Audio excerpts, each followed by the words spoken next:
আল্লাহ রব্বুল আলামিন তিনার বন্ধুকে দুনিয়ার জমিন থেকে নিয়ে নিজের দোস্তকে নিজের বাড়িতে বেড়াইতে নিয়ে যাচ্ছেন, নিজের এরিয়ায় বেড়াইতে নিয়ে যাচ্ছেন। বন্ধু যুবক ভাইরা রে, বাড়িতে যদি বন্ধু আসে, দোস্ত আসে, বন্ধুকে নিয়ে দেখান এই পুকুরটা আমার, এই জমিলা আমার, এই তো ভুট্টা লাগাইছি, এই তো মরিচ করছি, এই যে পুকুরের মাছ মারি খাই, কি বলেন? এরিয়া ঘুরে ঘুরে দেখায় বন্ধুকে দোস্তকে। শুধু তাই নয়, বাড়ির পাশে বোরাগাড়ি বাজারে নিয়ে যান, দোস্ত এটা হচ্ছে আমাদের বাজার, এই বাজারের ভিতরে গরু বিক্রি হয়, ছাগল বিক্রি হয়, কত রকমের খোসা লাভ হয়। এবং যদি সময় পান আরও বিভিন্ন দর্শনীয় স্থানে বন্ধুকে নিয়ে যায় ঘোরান। বন্ধু এটা হচ্ছে নীল সাগর, বন্ধু এটা হচ্ছে ভিন্ন জগৎ, বন্ধু এটা হচ্ছে স্বপ্নপুরী। কথা বলেন ঠিক কিনা? আলহামদুলিল্লাহ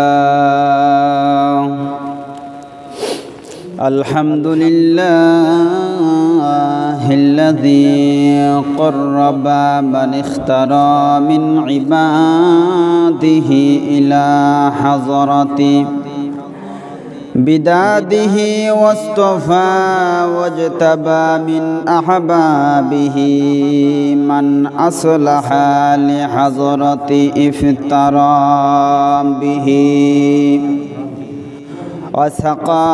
وسقاه من سفم شرابه ما صفا فسبحان الذي أسرى بعبده ليلا من المسجد الحرام إلى المسجد الأقصى الذي باركنا حوله لنريه من آياتنا إلى الآخر الآية. قال النبي صلى الله عليه وسلم الصلاة معراج المؤمنين أو كما قال عليه الصلاة والسلام. সমস্ত প্রশংসা মহান আল্লাহ সুবহানাহু ওয়া তাআলার দরবারে, যে মহান আল্লাহ সুবহানাহু ওয়া তাআলা আমাদেরকে কবুল ও মঞ্জুর করে শারীরিক দিক থেকে সুস্থ রেখে জুমার নামাজ আদায় করার লক্ষ্যে মসজিদে উপস্থিত করিয়েছেন। অন্তরের গহীন থেকে শুকরিয়া আদায় করছি, জবান খুলে সকলেই বলি আলহামদুলিল্লাহ। বিশ্ব নবীর প্রতি দুরুদ ও সালাম মহব্বতের সহিত সকলেই বলি সাল্লাল্লাহু আলাইহি ওয়াসাল্লাম। সম্মানিত উপস্থিতি, আমাদের জুমার আলোচনা চলতেছিল মেরাজ সম্পর্কে। আল্লাহ নবী সাল্লাল্লাহু আলাইহি সাল্লাম মেরাজ করেছেন, মেরাজে গিয়েছেন এবং আমাদের জন্য কি হাদিয়া নিয়ে এসেছে এবং কিভাবে গেলেন বিস্তারিত আলোচনা। পাশাপাশি এখান থেকে আমাদের শিক্ষণীয় কি বিষয়, এখান থেকে আমাদের শিক্ষা নিতে হবে যে আমাদের জন্য এখানে কি শিক্ষণীয় বিষয় রয়েছে। তো আমরা আলোচনা করতেছিলাম আল্লাহ পাক রব্বুল আলামিন তিনার হাবিবকে মসজিদে হারাম অর্থাৎ কাবা ঘর থেকে নিয়ে মসজিদে আকসা বাইতুল মুকাদ্দাস পর্যন্ত নিয়ে গেলেন। সিনা চাক হলো, এখান থেকে শুরু করে আল্লাহ তাআলা নবীজিকে একদম প্রথম আসমান পর্যন্ত আমরা আলোচনা করেছিলাম। আল্লাহ তাআলা প্রথম আসমানে নিয়ে গেলেন। এবার পর্যায়ক্রমে আল্লাহ তাআলা দ্বিতীয় আসমান, তৃতীয় আসমান, চতুর্থ আসমান, এভাবে আল্লাহর বাড়িতে নিয়ে যাচ্ছে। কাকে বলেন? তিনার দোস্ত, আল্লাহর দোস্ত। দোস্ত মানুষ মানুষের সাথে দোস্তালি করলে কিরকম খাতির হয়, হয় না? মুতিবার গেলেও বন্দুক ফোন দেয়, দোস্ত আজ একসাথে মুতিব, হয় না এরকম? মানে দোস্ত যখন হয়, দোস্ত কোথায় যে হাঁকবার গেলেও লাগে, মুতবার গেলেও লাগে। মানে একটা গোস্ত যদি আনছে একদিন, তাও দোস্ত লাগবে। আল্লাহর দোস্ত হচ্ছে মুহাম্মদুর রাসূলুল্লাহ সাল্লাল্লাহু আলাইহি ওয়াসাল্লাম। একটু চিন্তা করে দেখেন আল্লাহ তাআলার কিরকম দোস্ত, মানে আল্লাহর পরেই নবীজির স্থান। গোটা বিশ্বের মালিক যে আল্লাহ, এই আল্লাহর পরেই নবীজির স্থান। তাহলে দেখেন দোস্তকে নিয়ে যাচ্ছে বাড়িতে, কেমন আপ্যায়ন হবে আর কেমন খোশালাভ হবে লক্ষ্য করেন। বন্ধু কেমনে আল্লাহর নবীকে নিয়ে গেলেন এবং কি দেখাইলেন, কেমন তাদের খোশালাভগুলো হলো এবং এখান থেকে আমাদের শিক্ষা কি হবে একটু মনোযোগ দেন। বাবাজি আমার আল্লাহ রব্বুল আলামিন জিবরাইল আলাইহিস সালাতু ওয়াস সালামের মাধ্যমে কিন্তু নিয়ে যাচ্ছেন রাস্তা দেখায়া। রাস্তা চিনে কে? জিবরাইল। জিবরাইল ওহি নিয়ে আসতেন নবীজির কাছে, রাস্তা চিনে জিবরাইল, এই জন্যে রাস্তার ড্রাইভার হিসেবে জিবরাইলকে দিচ্ছেন। এবার জিবরাইল আমিন সহ নবীজি যখন উপরের দিকে যায়, বলতেছিলাম প্রথম আসমানে আমার আল্লাহ জিবরাইল এবং নবীজিকে যখন পৌঁছায় দিলেন, প্রথম আসমানে যায় দেখা হয়ে গেল বাবা আদমের সাথে। বলছিলাম গত জুমাতে, ডান দিকে যখন তাকায় নবীজি হাসে, বাম দিকে যখন তাকায় আদম আলাইহিস সালাম কাঁদে। ডান দিকে তাকাইলে হাসে, বাম দিকে তাকালে বলছিলাম কেন হাসে কেন কাঁদে মনে আছে? জান্নাতি সন্তানদেরকে দেখলে হাসে, আর জাহান্নামী সন্তানদেরকে দেখলে বাবা আদম কান্না করে। বন্ধু এবার যখন আদম আলাইহিস সালামের সঙ্গে কথোপকথন হওয়ার পর এবার দ্বিতীয় আসমানের দিকে রওনা হয়ে যায়। দ্বিতীয় আসমানের দরজায় গিয়ে ডাক দে বলে জিবরাইল, এই আসমানের পাহারাদার দারোয়ান গেট খোলো।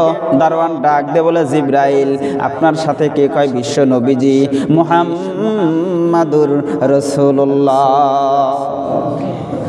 এবার কয় ভিসা পারমিশন আছে নাকি, ভিসা পাসপোর্ট আছে নাকি, আসার পারমিশন আছে নাকি? কয় হ্যাঁ আমার আল্লাহ পারমিশন দিয়েছেন আসার জন্য।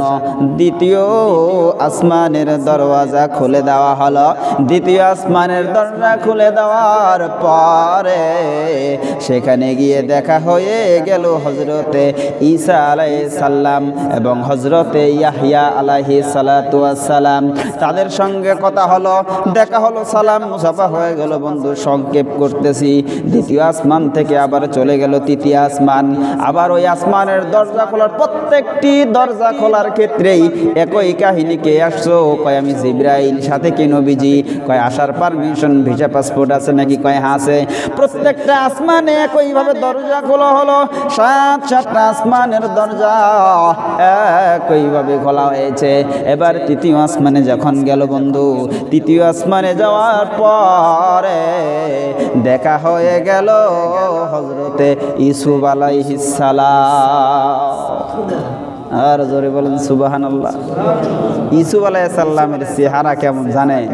ইউসুফ আলাইহিস সালামের চেহারা মনে হয় এই দুনিয়ার যত সৌন্দর্য আছে অর্ধেক সৌন্দর্য আল্লাহ ইউসুফ আলাইহিস সালাম। ইউসুফ নামে একটা সূরা আছে। ইউসুফ আলাইহিস সালাম কি হযরতে ইব্রাহিম আলাইহিস সালামের ছেলে হতো ইসমাইল। ইসমাইলের ছেলের নাম ইয়াকুব। ইয়াকুব আলাইহিস সালামের ছেলের নাম কি? ইউসুফ আলাইহিস সালাম। ওই যে কূপের ভিতরে ফেলাই দিল। আমাদের মুরব্বীরা গজল কইতেন, ইউসুফ নবী বাস করিতেন কেনানে। শুনে নাই গজল? এটা মুরব্বীরা কইতো। তো ইউসুফ নবীর 10 ভাই তাকে নিয়ে কুয়ার ভিতরে ফেলাই দিছে। তো এটা ঘটনা বলতে গেলে একদিন লাগবে। তো ইউসুফ আলাইহিস সালাম আছে তৃতীয় আসমান। তো ইউসুফ আলাইহিস সালামের সাথে দেখা হয়ে গেল। নবীজি ইউসুফ আলাইহিস সালামকে দেখার পরে দেখতেছে হাই রে হাই কি সুন্দর। ইউসুফ আলাইহিস সালামের কথা একটু না বললেই তো নয়। দেখেন লক্ষ্য করেন, ওই যে জুলেখা যে ইউসুফ আলাইহিস সালামের প্রেমে পড়েছিল, এবার ওই জুলেখার বান্ধবীরা কয় কিরে বান্ধবী তোর তো লাজ শরম নাই, তুই একটা গোলামের প্রেমে পড়ছিস। মানে বাড়ি যদি একটা রাখাল থাকে, একটা কামলা থাকে, ওর সঙ্গে যদি বাড়িওয়ালার মেয়ে প্রেম করে, তাহলে একটা কেমন দেখা যায় না? বান্ধবীরা কয়, রে বান্ধবী, তোর তো লাজ শরম নাই, একটা বাড়ির একটা গোলামের সাথে তুই প্রেমে পড়ে গেছিস, কেন রে? ইউসুফের ভিতরে কি পাইছিস? এবার যখন জুলেখা বান্ধবীদেরকে ডাক দেয়, বলে, তোমরা তো ইউসুফকে দেখো নাই, তোমরা কি বুঝবাই সেই কাহিনী? তোমরা যদি প্রমাণ চাও, আমি তোমাদেরকে প্রমাণ দেব কেন আমি ইউসুফের প্রেমে পাগল হয়ে গেছি। এবার জুলেখা বান্ধবীদেরকে নিয়ে আসছে, আসার পরে একটা ঘরের ভিতরে বাজান বসায়া দিছে, হাতে দিছে একটা করে ছুরি আর একটা করে লেবু। কয়, বন্ধু, আমি যখন বলবো বান্ধবীরা তখন লেবু কাটতে হবে, তার আগে লেবু কাটবা না, জায়গা মতো কিন্তু চাকু ছুরি ধরে রাখবা। কয়, ঠিক আছে। এবার জুলেখা ইউসুফ আলাইহিস সালামকে ঘরের দরজা খুলে যখন প্রবেশ করায়া দিছে, বান্ধবীদেরকে হুকুম দিছে, ইউসুফ আলাইহিস সালাম যখন ঘরে ঢুকছে, বান্ধবীরা যখন ইউসুফ আলাইহিস সালামের চেহারার দিকে তাকাইছে, মনে হয় পূর্ণিমার 4টে এসে দরজায় দাঁড়ায় গেছে। এবার জুলেখা হুকুম দিয়ে দিছে, কাটো। সবাই দেখছে ইউসুফের দিকে, কি সুন্দর চেহারা, আর সাথে হুকুম, এবার তোমরা কাটো। এবার বান্ধবীরা কি করলো জানেন? লেবু কাটার বদলে সকলের হাত কেটে ফেলছে। আল্লাহু আকবার। কাকিরে বান্ধবীরা, কি হইলো? এক নজর দেখার কারণে লেবু না কাটিয়ে যদি হাত কাটি ফেলো, তাহলে সেই ইউসুফ যে আমার বাড়িতে আছে, আমি কেন ইউসুফের প্রেমে পাগল হব না? আল্লাহু আকবার বলে। সেই চেহারা ইউসুফ আলাইহিস সালামকে আমার আল্লাহ দিয়েছেন। এবার ইউসুফ আলাইহিস সালামের সাথে যখন তৃতীয় আসমানে নবীজির দেখা হয়ে গেল, কথোপকথন হওয়ার পর আমার আল্লাহর নবীজি এবং জিবরাইল আমিন সহ চতুর্থ আসমানে চলে গেলেন। চতুর্থ আসমানে আবার যখন গেট খোলা হলো, এবার চতুর্থ আসমানে গিয়ে দেখা হয়ে গেল হযরতে ইদ্রিস আলাইহিস সালাম। সুবহানাল্লাহ বলে।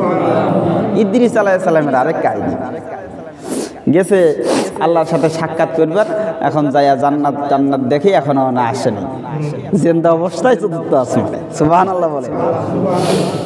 লক্ষ্য করে দেখেন রে বন্ধু, ইদ্রিস আলাইহিস সালামের সাথে যখন কথোপকথন দেখা সাক্ষাৎ হয়ে গেল, এবার আল্লাহর নবীজি চতুর্থ আসমান থেকে পঞ্চম আসমানের দিকে যায়। পঞ্চম আসমানের দরজা খোলার পরে দেখা হয়ে গেল হযরতে মূসা আলাইহিস সালাম এবং হযরতে হারুন আলাইহিস সালাম। সুবহানাল্লাহ বলে। মূসা আলাইহিস সালাম, হারুন আলাইহিস সালামের কাহিনী আপনারা অনেক শুনছেন। মূসা আলাইহিস সালাম কেমন নবী ছিল? এক চরে জিবরাইল আজরাইলের চোখ কানা করে দিচ্ছে, জানেন না? আবার এক ঘুষি একজনকে মারি ফেলছে, মানে সেই রাগী নবী ছিল। ইনশাআল্লাহ আমরা সময় হলে মূসা নবীর কাহিনী শুনবো। তারপরে দেখেন, লক্ষ্য করেন, মূসা নবীর সাথে যখন কথোপকথন হয়ে যায়, হারুন নবীর সাথে যখন কথোপকথন হয়ে যায়, এবার নবীজি যখন 5 নম্বর আসমান থেকে নিয়ে সপ্তম আসমানের দিকে চলে যায়, পঞ্চম আসমানে হারুন মূসার ভাই, মূসার নিজের ছোট ভাই, 2 ভাইয়ে নবী। মানে ওই যে বলা হয় 1 লক্ষ মতান্তরে 2,24,000 পয়গম্বর। নবী যে কত, এটা আল্লাহ হিসাব ভালো জানে।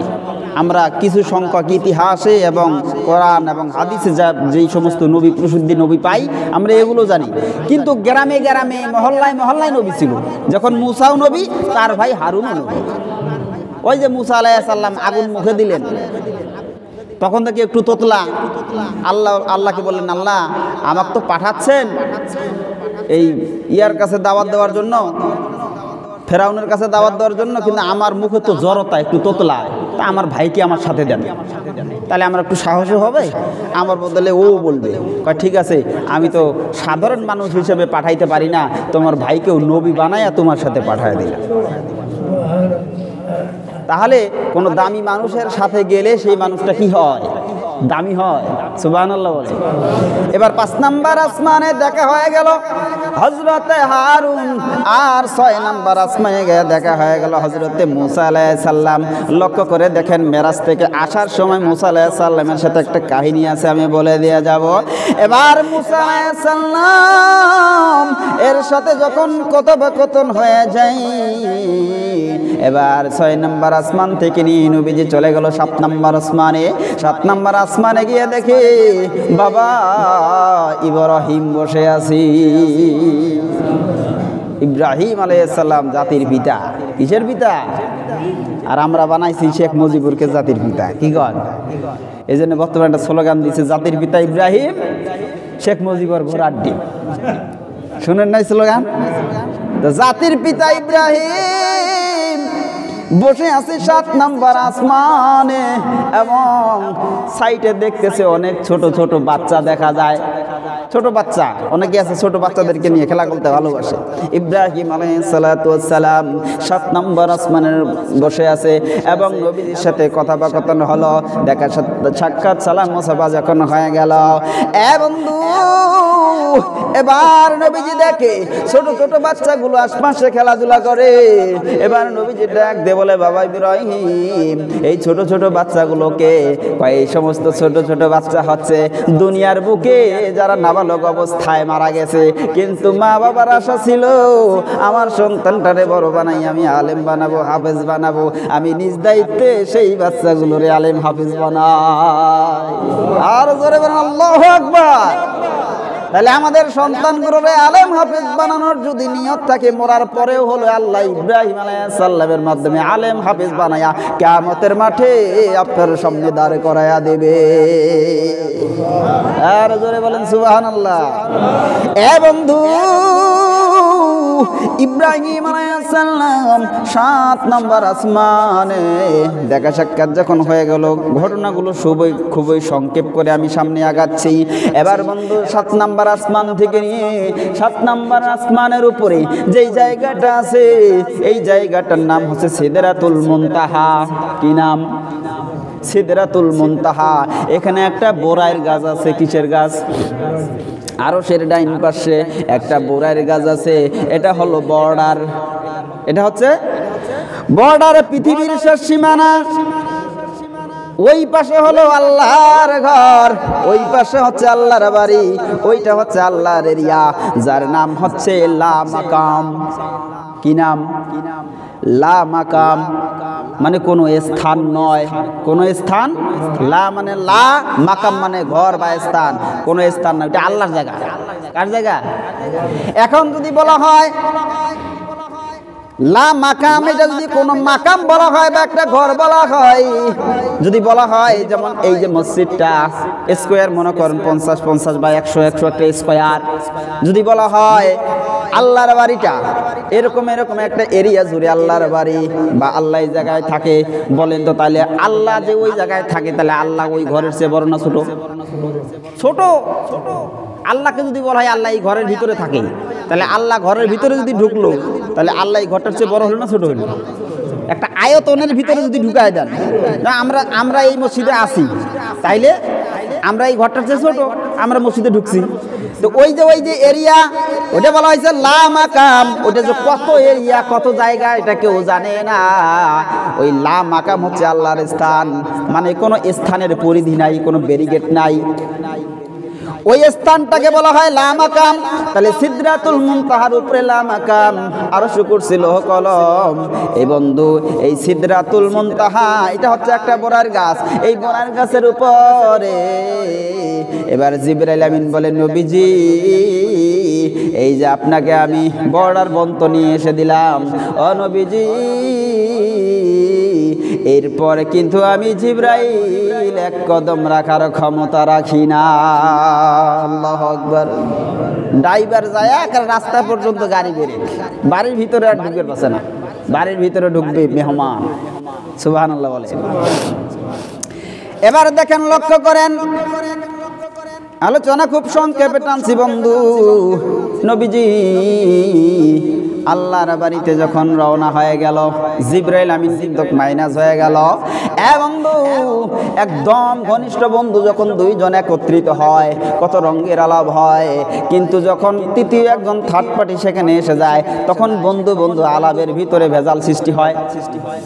এমন একটা গল্প করবে বন্ধুর সাথে, এখন আরেকজন যখন এখানে আসে ওর জন্য এই মজার গল্পটা আর করতে পারতেছে না, হয় না এরকম? এই জন্য হাদিসের ভিতরে আছে যেইখানে দেখবা যে দুইজন ব্যক্তি আছে তুমি তৃতীয় জন যায়া ওইখানে অ্যাড হবা না, কারণ ওরা তো পার্সোনাল গল্প করতে পারে। দুইজন যে এক জায়গায় গল্প করতেছে তুমি তৃতীয় ব্যক্তি ওইখানে যাই অ্যাড হবা না। অ্যাড হলেও তাদের কাছে অনুমতি নিতে হবে। আমি কি আপনাদের এখানে থাকতে পারি, আপনাদের গল্প অংশগ্রহণ করতে পারি? কথা বুঝেন না? এরকম অসংখ্য হয়। আপনি অনুমতি নেবেন, যদি বলে না কোনো সমস্যা নাই, আবার দেখবেন যে আপনার মুখের দিকে দেখি কোনো সমস্যা নাই কথা, কিন্তু মুখটার চেহারা দেখি বোঝা যায় যে তুই গেলেই ভালো, হয় না এরকম? ওরা একটা গল্প করতেছে, আপনি একজন সম্মানী মানুষ, এখন আমি যাই ওখানে দাঁড়াইছি, ভাই আমি থাকলে কি সমস্যা? না না কোনো সমস্যা নেই, কিন্তু মুখের সাইজ করছে তুই এটাই গেলেই ভালো।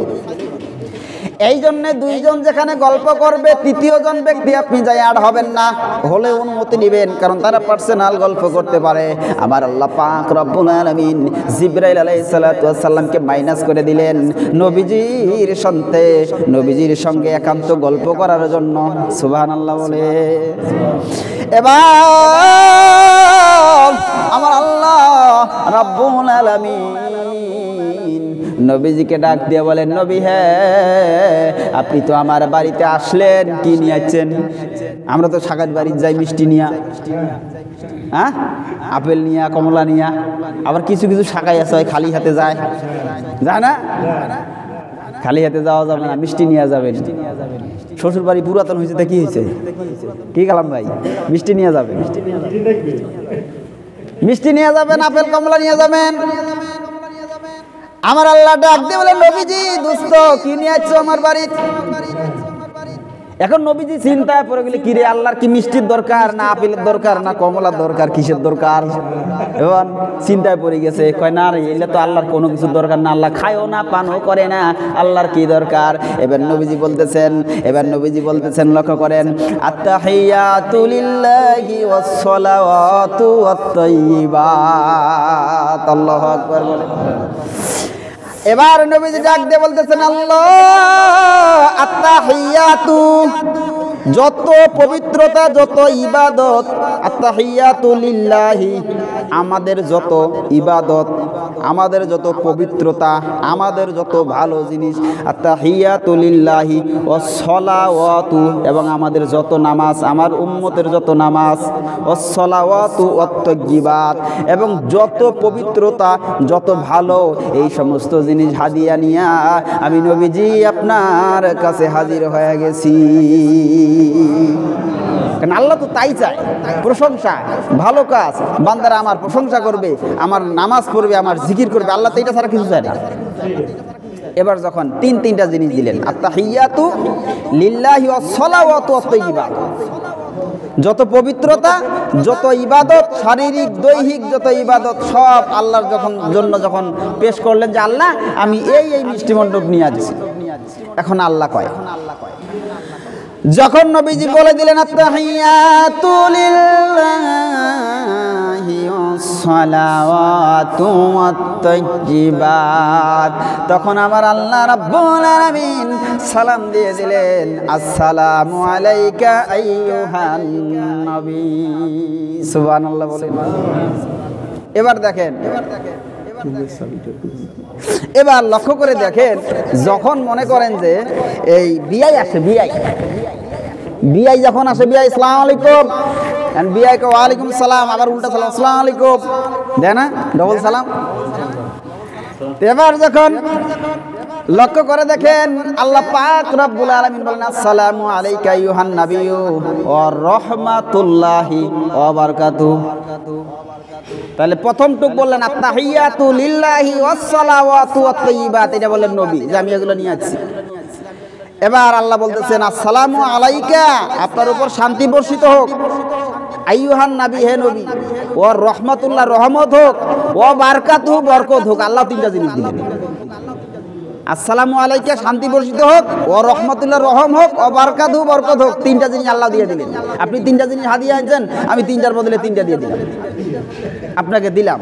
এখন দেখেন, লক্ষ্য করেন, এ বন্ধু, আমার নবীজি কেমন নবীজি, আমার নবীজি কেমন নবীজি। যখন দুনিয়াতে আসে তখন বলে উম্মতি উম্মতি উম্মতি উম্মতি উম্মতি, উম্মত ছাড়া কিছু বুঝে না। মরার সময়, মৃত্যু যখন ইন্তেকাল হয়ে যাবে, তখনও বলে আমার উম্মতের কি হবে, উম্মতের কি হবে, উম্মতের কি হবে। চরম মুহূর্তের ভিতরে উম্মতকে বলে যায় নাই। এ বন্ধু, যখন নবী যখন মেরাজে গেলেন, আল্লাহর সাথে যখন সাক্ষাৎ, আল্লাহর সঙ্গে মোলাকাত, এ আল্লাহর সাথে যে বিলীন হয়ে যায়, সরাসরি আল্লাহর সাথে যার সাক্ষাৎ হয়, দুনিয়ার কিসের খেয়াল থাকে। কিন্তু লক্ষ্য করে দেখবেন, সেই মুহূর্তেও আমার নবী উম্মত ভুলে না। আল্লাহু আকবার বলেন। এবার দেখেন, আল্লাহ বলেন, হে নবী, আসসালামু আলাইকা, আপনার উপর সালাম, ও রহমাতুল্লাহ, এবং রহমত, ও বারাকাতুহু, এবং বরকত। নবীজি ডাক দিয়ে বলেন, শুধু আমার উপরেই না, আসসালামু আলাইনা, আমার উপরে এবং আমার সমস্ত উম্মতের উপরে এই রহমত, বরকত। সুবহানাল্লাহ বলেন। শুধু একা নিলেন না, আমার এবং যত আমার সলিহিন নেককার বান্দা আছে, সকলের উপর আপনার এই বরাদ্দ। সুবহানাল্লাহ। লক্ষ্য করে দেখেন, দুই বন্ধু কথা বলে। কয় বন্ধু?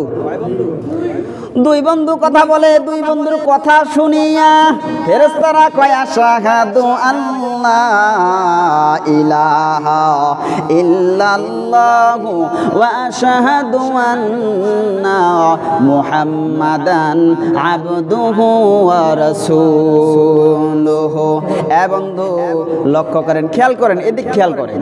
ঘড়ি মনে হয় জীবনও দেখেন নাই বাহি, সবাই খালি ঘড়িটা দেখেছেন। মারি ফেলাও যন্ত্রণা, দেখেন না, পরে মডেল পালাবে না। লক্ষ্য করে দেখেন, মজার গল্প দিয়ে, এই যে মানে আল্লাহ নবীর গল্প হচ্ছে, দেখতেছেন ঘড়ি ঘড়ি পরে লাগেন, রাখেন। আল্লাহ, লক্ষ্য করে দেখেন, বলতেছিলাম, দুই বন্ধু আর দুই দুস্থ গল্প করে। দুই বন্ধু আর দুই দুস্থ গল্প করে। ফেরেশতারা যখন দুই বন্ধুর গল্প শুনে, কিরে বন্ধু হাদিয়া দেয়, দুস্থ হাদিয়া দেয়, আরেক দুস্থ হাদিয়া দেয়। দুইজনের মহব্বত দেখে ফেরেশতারা বলতেছেন, আশহাদু আল্লা ইলাহা ইল্লাল্লাহু ওয়া আশহাদু আন্না মুহাম্মাদান আবদুহু ওয়া রাসূলুহু। ফেরেশতারা সাক্ষী দিয়ে দিলেন যে আশহাদু আল্লা ইলাহা ইল্লাল্লাহ, আমরা সাক্ষ্য দিচ্ছি যে আল্লাহ ছাড়া কোনো মাবুদ নাই, এবং হযরত মুহাম্মদ মুস্তাফা সাল্লাল্লাহু আলাইহি সাল্লাম আল্লাহ তাআলার বান্দা ও রাসূল। ফেরেশতারা সাক্ষী দিয়ে দিলেন, যেটা আমরা নামাজের ভিতরে না পড়লে নামাজ হবে না। হাদিসের ভিতরে যে আসছে, as-সালাতু মিরাজুল মুমিনিন, যে নামাজটা হচ্ছে মুমিনদের জন্য মেরাজ। নবীজি দেখা করতে গেলেন, আর আমাদের দেখা হবে না, কয় বান্দা তোমাদেরও দেখা হবে, এই নামাজটা তোমাদের জন্য মেরাজ। ওই আল্লাহর কথা, নবীর কথা, এই কথা ওই জন্য না পড়লে, নামাজে না পড়লে নামাজই হবে না। সুবহানাল্লাহ বলে। লক্ষ্য করে দেখেন, তাহলে আত্মাহিয়াতুর ভেদ বুঝলেন তো? আত্মাহিয়াতুটা কার কথা? আল্লাহর কথা, নবীর কথা, ফেরেশতার সাক্ষ্য। এবার খুব সংক্ষেপ, এবার দেখেন, আল্লাহ পাক রব্বুল আলামিন দেখাবেন, জান্নাত দেখাবেন, জাহান্নাম দেখাবেন, সব কিছু ঘুরে ঘুরে বন্ধুকে দেখাবেন। জান্নাত কত বড়, জাহান্নাম কত বড়। জিবরাইল আমিন ফেল মারছে দেখতে যায়। ওই ঘটনা বলবো না বন্ধু, আলোচনা অন্যদিকে চলে যাবে, খুব সংক্ষেপ আমি ঠেকায়া দেব। এবার আমার আল্লাহ নবীজিকে জান্নাত দেখালেন, জাহান্নাম দেখালেন। জাহান্নামের দুই চারটা কথা না বললেই নয়। এবার জাহান্নাম যখন জিবরাইল সাথে যখন জাহান্নাম দেখায়, জাহান্নাম দেখতে দেখতে দেখে কিছু মানুষ জাহান্নামের ভিতরে, মানুষগুলো জ্বলতেছে, আযাব দেওয়া হচ্ছে। নবীজি ডাক দিয়ে বলে, জিবরাইল, ও ভাই জিবরাইল, এটা কি? কয় এটা হলো জাহান্নাম। কয়টা দিয়ে কি করে? কয় এটার ভিতরে যারা নাফরমান হবে, যারা গুনাহগার হবে, তাদেরকে এই জাহান্নাম জাহান্নামের ভিতরে সাইজ করা হবে। কথা কোন ঠিক কিনা?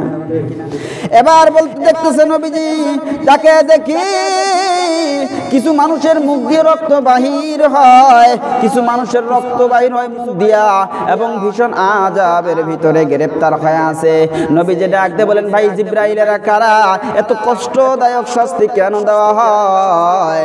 এবার জিবরাইল ডাকতে বলেন, নবীজি এই সমস্ত মানুষ হচ্ছে তারা যারা দুনিয়ার বুকে মিথ্যা শপথ করে। কি করে? আল্লাহর কসম আমার এই মালটা 150 টাকা কেনা আছে, কিনছে 50 টাকা দিয়ে। মিথ্যা শপথ, আল্লাহর কসম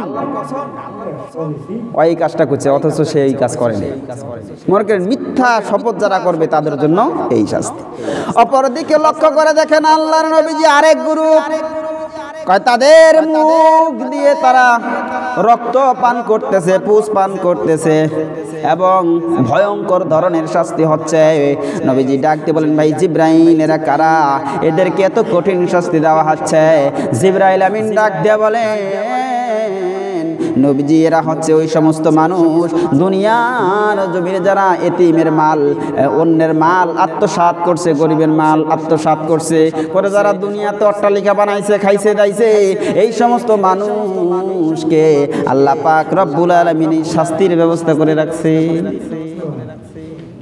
তাহলে মানুষের মাল ধন সম্পদ খায়াল আওয়াজে মূল্য তো শেষ। লক্ষ্য করে দেখেন অপর এক গ্রুপের দিকে তাকে দেখে মুখ দিয়ে আগুন বাইর হয়, জাহান্নামের ধোঁয়া বাইর হয়, নাক দিয়ে রক্ত বাহির হয়। এবার নবীজি ডাক বলেন, ভাই জিবরাইলেরা কারা? জিবরাইল আলাইহিস সালাম ডাক দিয়ে বলেন, নবীজি এরা হচ্ছে দুনিয়াতে যারা সুদ খেয়েছে, সুদের আলোচনা তো হয়েছে। যারা দুনিয়াতে সুদ খেয়েছে তাদের জন্য এই ভয়াবহ শাস্তি।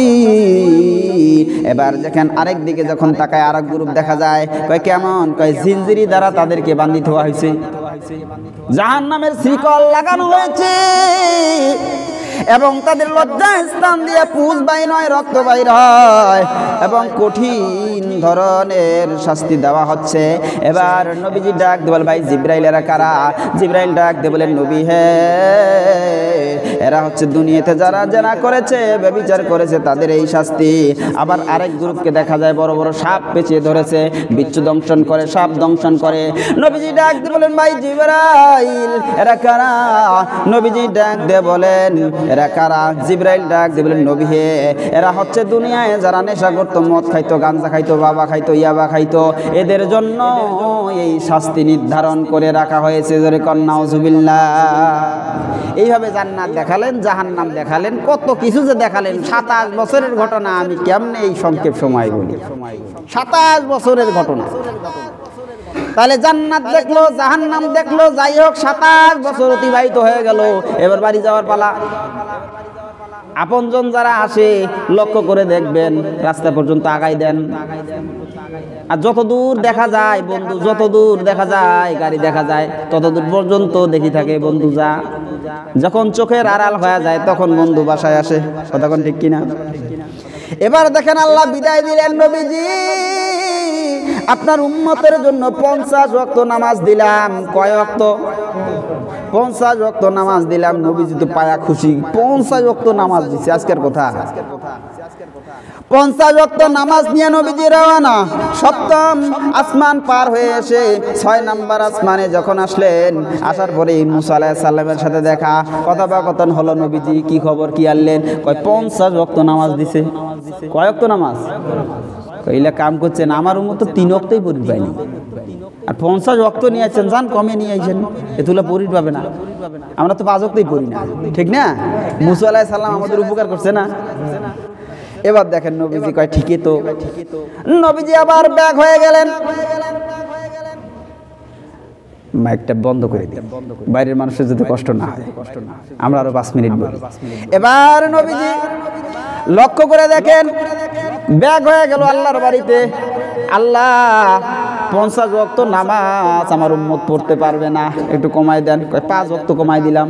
45 ওয়াক্ত নামাজ নিয়ে আবার হচ্ছে মুসা নবীর কাছে। মুসা কয় আবার যান, 45 ওয়াক্ত পড়তে পারবে না। এইভাবে 9 বার যাতায়াত করছে। কয়বার? 9 বার। 5 লং 45 ওয়াক্ত নামাজ কমাই আছে 5 ওয়াক্ত।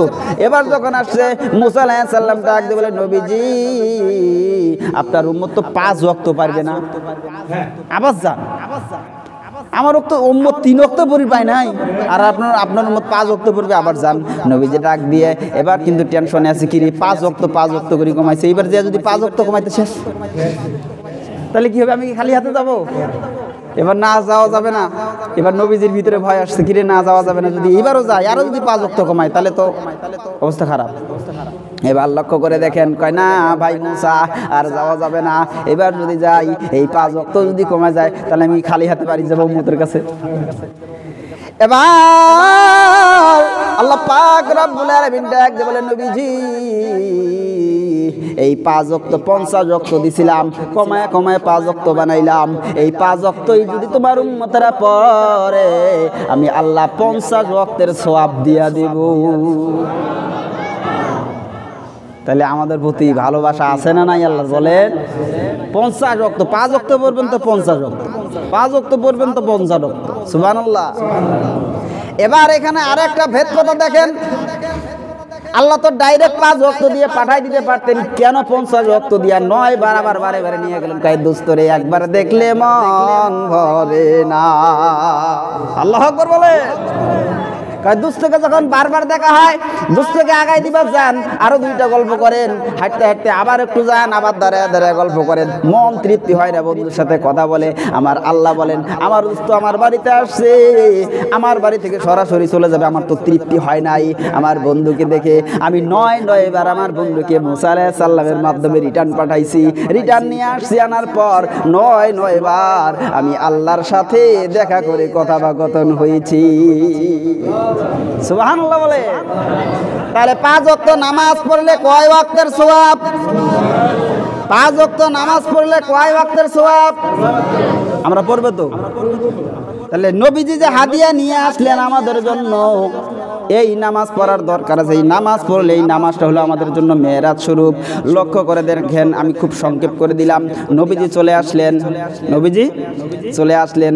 আসার পর যখন এবার বলতেছে, আমি কিন্তু আল্লাহর বাড়িতে গেছি, জান্নাত জাহান্নাম দেখছি, আল্লাহর সঙ্গে কথা বলছি 27 বছর। কয় বছর? 27 বছর কথা বলছি। এবার লক্ষ্য করে দেখেন, যখনই আবু জেহেল কথাটা শুনছে মাথা নষ্ট, কিরে মুহাম্মদ তো এতদিন মুহাম্মদকে পাগল বলছি কিন্তু প্রমাণ করতে পারি নাই, আজকে প্রমাণ করে ছাড়বো মুহাম্মদ পাগল। এই কথা কেউ বিশ্বাস করবে? এক রাইতের ভিতরে গেছে, আল্লাহর সাথে দেখা করছে, জান্নাত দেখছে, জাহান্নাম দেখছে, বাইতুল মুকাদ্দাস গেছে। এর থেকে বাইতুল মুকাদ্দাস যাইতেই তো আর কয় মাস লাগবে। আর ফির এর থেকে বাইতুল মুকাদ্দাস গেছে, ওখান থেকে আল্লাহর বাড়িতে গেছে, প্রথম আসমান দ্বিতীয় আসমান, আল্লাহর সাথে দেখা হয়েছে, জান্নাত জাহান্নাম। বাপরে, এইবারে তো মুহাম্মদকে পাগল বানানোর সুযোগ। যারা মুহাম্মদের অনুসারী আছে, থামিস, তোমাকে আগুন ধরব। এবার নবীজি যখন এই ঘোষণা দিছে, এই আবু জেহেল ডাক দিয়ে বলে, ও মুহাম্মদ, তুমি যে কথাটা বলতেছো এই কথাটা কি তুমি সকলের সামনে বলতে পারবা? হ্যাঁ পারবো। ঠিক আছে, তুমি একটু অপেক্ষা করো, আমি আসতেছি। আবু বকর সিদ্দিকের কাছে গেছে, যেহেতু সে বড় ঘনিষ্ঠ লোক। আবু বকর সিদ্দিক, তুমি কি জানো নি তোমার মুহাম্মদুর রাসূলুল্লাহ কি বলে, এই ঘটনা বলে? এটা কি তুমি বিশ্বাস করো? এটা কি বিশ্বাস করার কথা? কর না, এটা কি বিশ্বাস করার কথা? এই জন্যে এই মেরাজের আয়াতের শুরুর দিকে আল্লাহ বলছে সুবহানাল্লাযী আসরা, মানে সুবহান শব্দটা বলা হয় আশ্চর্য ধরনের জিনিস বোঝানোর জন্য। সুবহানাল্লাহ বলা হয় কিসের জন্য? এখানে আর একটা বলি, যখন ইমাম সাহেব ভুল করে আমরা তাকবীর দিই আল্লাহু আকবার, কিন্তু এখানে সুবহানাল্লাহ বলা দরকার। ইমাম সাহেব যদি না বসে উঠে, মানে ভুল যদি করে, আমরা তাকবীর দেই না আল্লাহু আকবার, এখানে বলবেন কি সুবহানাল্লাহ, মানে একটা আশ্চর্য। আপনি বসবেন, আপনি কিনে দাঁড়াচ্ছেন না, আশ্চর্য ধরনের জিনিস। এখানে তাকবীর দিতে হবে, লোকমা দিতে হবে, কি বলে? সুবহানাল্লাহ বলে। এখন দেখেন আশ্চর্য ধরনের জিনিস। আরে নবীজি মক্কা থেকে চলে গেল বাইতুল মুকাদ্দাস, এটা অস্বাভাবিক জিনিস, সেকেন্ডের ভিতরে কেমনে যায়? আল্লাহ বলে এটা তোমাদের কাছে আশ্চর্য, এটা আমি আল্লাহর কাছে সম্ভব। সুবহানাল্লাহ। বাইতুল মুকাদ্দাস থেকে প্রথম আসমান, দ্বিতীয় আসমান, তৃতীয় আসমান আমার আল্লাহর বাড়ি পর্যন্ত যাওয়া তোমাদের কাছে অসম্ভব। এই জন্য আমি আয়াতের শুরুতে দিয়েছি সুবহানাল্লাযী, আশ্চর্য ধরন এই কাজটা আমি আল্লাহর কাছে সম্ভব। সুবহানাল্লাহ বলে। এবার আবু জেহেল যখন আবু বকর সিদ্দিককে ডাক দে বলে, তুমি কি জানো এই কথা বলেছে? আবু বকর সিদ্দিক ডাক দে বলে, আবু বকর ডাক দে বলে, আবু জেহেল এই কথাটা কি আমার নবী বলছে? কয় হ্যাঁ, তোর নবী কইছে, আমি নিজ কানে শুনিয়েছিলাম। আর কোনটা যেন সরাসরি তোরে বলে দাসিনি। কয় তাই নাকি? কয় শোনো রে আবু জেহেল, এই কথাটা যদি আমার নবী বলে থাকে আমি সাক্ষ্য দিচ্ছি 100% গ্যারান্টি এটাই সত্য।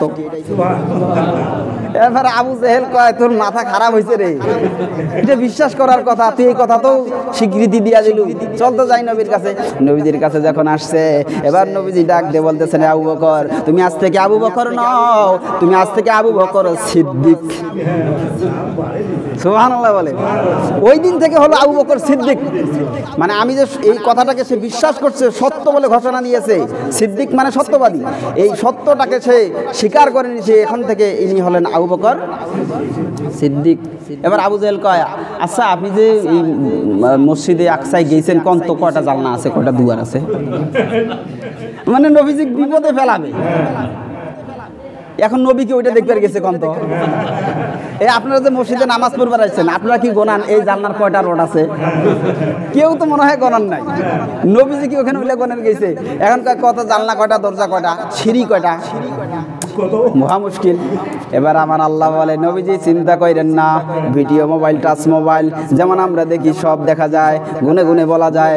আমার আল্লাহ পাক রব্বুল আলামিন জিবরাইল আলাইহিস সালামের মাধ্যমে হাতের মধ্যে ঘুরায়া ঘুরায়া দেখায়, আর আমার নবীজি হিসাব করে করে সমস্ত তথ্য বলে দেয়। কয় নবীজি মেরাজে গেলেন, ওযু করে 80 থেকে ওযুর পানি করে, ঘরের জিনজিরি এখনো নড়ে। সুবহানাল্লাহ বলে। এই শর্ট সময়ের ভিতরে আমার আল্লাহ, সময় শর্টের ভিতরে আমার আল্লাহ তাআলা বিশাল সময়কে ঢুকাইতে পারে কি পারে না? এবার দেখেন, এটা তো ফেল মারলো। আরো প্রমাণ চাও? নবীজি কয় আরো প্রমাণ চাও। কেমন প্রমাণ? ওই যে একটা কাফেলা আসতেছে, মনে হয় এই যে আজকের ভিতরে আসবে, এত দূরত্বে তাদেরকে দেখে আসছি, তাদেরকে বলেন তো দেখি। তাদেরকে আমি বলে আসছি, তাদেরকে আমি উপর থেকে তাদেরকে ডাক দিছি, এবং আরেক গ্রুপ, আরেক কাফেলা ওই যে সফর করে যে, কয় তাদের আমি পানিও খাইয়া আসছি। ওই কাফেলা যখন আসে, কিরে তোমাদেরকে উপর থেকে কেউ কি ডাক দিছে? কই হ্যাঁ, এটা আপনি কেমনি জানেন? আমরা আইসা যে হঠাৎ করে উপর থেকে ডাকালে, এই উমুকের দলেরা ব্যবসায় গেছিলেন। ওরা খুঁজে, কিরে কাই বইল এই কথা? হ্যাঁ, এটা তো আমাকে ডাকছে তো। তাহলে ওদের কথায় নবীর কথা মিলে গেল, মানে প্রমাণ রেখে আসছে, অবিশ্বাস করবেন? আরেক গ্রুপ আসছে, কিরে তোমাদের যে এই যে কলসের ভিতরে পানি ছিল, এই পানি কি পান করছে? হ্যাঁ, কয় আমরা পানি পান করার জন্য কলসে রাখছি, আমরা পান করিবার জায়গা দেখি পানি নাই, নবীজি ওই পানি পান করে আসছে, আমরা প্রমাণ রেখে আসছে। সুবহানাল্লাহ বলে। তাহলে মেরাজ এটা সত্য না মিথ্যা বলেন? কথা বলেন। এটা যে অবিশ্বাস করবে সে কখনো মুসলমান হতে পারবে না। তাহলে মেরাজ থেকে মোটামুটি আমাদের শিক্ষা হলো, মেরাজে যখন আল্লাহর নবী গেলেন, বাইতুল মুকাদ্দাসে গিয়ে 2 রাকাত নামাজ পড়লেন। এই জন্যে আমরা যদি কোনো বড় ধরনের কাজে যাই, বড় ধরনের সফরে যাই, আমরা 2 রাকাত নামাজ পড়ে রওনা হব। এটা একটা শিক্ষা মেরাজ থেকে। আবার যখন আসবো, নবীজি আবার এসে কিন্তু মক্কা শরীফে ঢুকে 2 রাকাত নামাজ পড়লেন। আবার যখন আমরা কোনো বড় ধরনের সফর থেকে যখন তাবলিগে যান, মসজিদ থেকে যায় নামাজ পড়ে, আবার আইসা মসজিদেই ঢুকে তারপর বাড়ি আসে। এই জন্য আমরা বড় ধরনের যখন কাজে যাব, তখন মসজিদ থেকে নামাজ পড়ে যাব, আবার রিটার্ন হয়ে মসজিদেই ঢুকে শুকরিয়া তান 2 রাকাত নামাজ পড়ে আবার বাসার দিকে যাব। তাহলে মেরাজ থেকে সবচেয়ে বড় শিক্ষা যেটা, সেটা হলো নামাজ। সেটা কি? অসংখ্য শিক্ষায় আছে। মেরাজ বুঝলেন তো পরিপূর্ণ ইসলামটা বুঝে ফেললেন। এই জন্য আসেন, নামাজটা আমাদের পড়ার দরকার আছে না নাই? নামাজের ক্ষেত্রে আমাদের সকলের মানে অধিকাংশদের অবহেলা অবহেলা অবহেলা।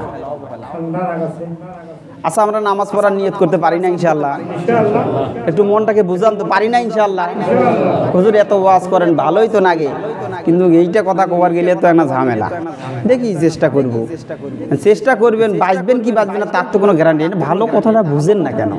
একটু বুঝেন, নামাজটা একটু ধরেন। এই মুসল্লিগুলো যদি 5 ওয়াক্ত নামাজে হয়, আল্লাহু আকবার, আল্লাহর আরশ পর্যন্ত খুশি হয়ে যাবে। এই মানুষগুলো যদি 5 ওয়াক্ত নামাজে হন ইনশাআল্লাহ। চেষ্টা করা যাবে না ইনশাআল্লাহ? যুবক ভাই কারা কারা আসো হাত তুলো দেখি। কিছু কিছু যুবক মাঝে মাঝে আসে, মাঝে মাঝে আসে না। যুবক কারা হাত তুলো? যারা এখন মনে করেন যে আমি যুবক হই নাই তারা হাত তুলেন না। মানে যারা মনে হচ্ছে এখনো নাবালে কাছুয়া ওরা বাদ দিয়ে যুবক যারা হাত তুলেন, যুবক যারা হাত তুলেন, যাদের স্বপ্ন দোষ হয়েছে তারা যুবক হাত তোলো। মানে যারা হাত তুলে নেই বুঝবো ওদের স্বপ্ন দোষ হয় নাই জীবনে। আল্লাহ এই ব্যক্তিগুলোকে কবুল করুন, 5 ওয়াক্ত নামাজ পড়ার তৌফিক দান করুন। হাত নামান, হাত নামান। মুরব্বী যারা হয়েছেন দাড়ি মাছ পাকি গেছে, এখনো যদি এই লাইনে না আসি থাকেন, মেরাজের কাহিনী শুনি নামাজটা যদি ধরি না পান, ওই কাহিনী শুনি কোনো লাভ নেই, কোনো লাভ নাই। কারণ হুজুর নামাজ তো পরিবার জানি না, আস্তে আস্তে শিখবে। ছোটতে শিখেন না, এখন আসলে আস্তে আস্তে শিখে যাবে। যারা দাড়ি পাকা মুরব্বীরা আছে তাদেরকে আমি হাত উঠাইলাম না সম্মানার্থে, আপনারা আসেন, মসজিদে আসেন, নামাজে আসেন ইনশাল্লাহ। পারবেন না? বিশেষ করে আজকে মাহফিল আছে আপনাদের এখানে, যুবক যারা আছে বিশেষ করে সকলকে আপনি সামনের কাতারে চাই। থাকবেন তো ইনশাল্লাহ? কারা কারা থাকবেন না হাত তুলেন। সবাই থাকবে। মুরব্বী যারা আছে আমার বাবাজি সহ মুরব্বী যারা আছেন আপনাদেরকেও প্রথম কাতারে চাই। এই মাহফিলটা মুরব্বী খুবই আশা করছে, আমি আছি, পাশাপাশি আরও মেহমান আছে বাইরের থেকে। আশা করবো যাতে এই মাহফিলটা একটা আলোকময় হয়। পারবো না ইনশাআল্লাহ? আমরা একটা জাঁকজমক দেখাই দেবো এবং হেদায়েতের জন্য এটা জড়িয়ে হয়, এই ধরনের একটা মন মানসিকতা প্রিপারেশন নিয়ে আমরা এই মাহফিলে যাবো। পারবো না ইনশাআল্লাহ? যারা যারা যাবেন না আগতে আমাকে কবেন যে হুজুর আমি যাওয়ার পারি না। যারা যাবেন না আমাকে বলবেন যে আমি যাওয়ার, কারণ এই লোকগুলো হলেই আমার এনাফ। বাইরের লোক যেগুলো আসবে এগুলোর জন্য আমার বোনাস। আপনার এই লোকগুলো আমার দরকার। আমার কথায় যদ্দূর হোক না হোক আরও মেহমান থাকবে, তাদের কথা একটা কথা হলেও হতে পারে যে গুটি লাগিয়ে যাবে, যদি খালি টার্গেটে একটা কথা লাগে ব্যাস। এখন এখানে বসলে কথা আসে উপর দিক থেকে, কোন কথা কোন দিক দিয়ে কবুল হয়ে যায়, আল্লাহ তাআলা কার জীবনকে পরিবর্তন করায় দেয়। ইনশাল্লাহ আসবেন তো? আসবেন তো?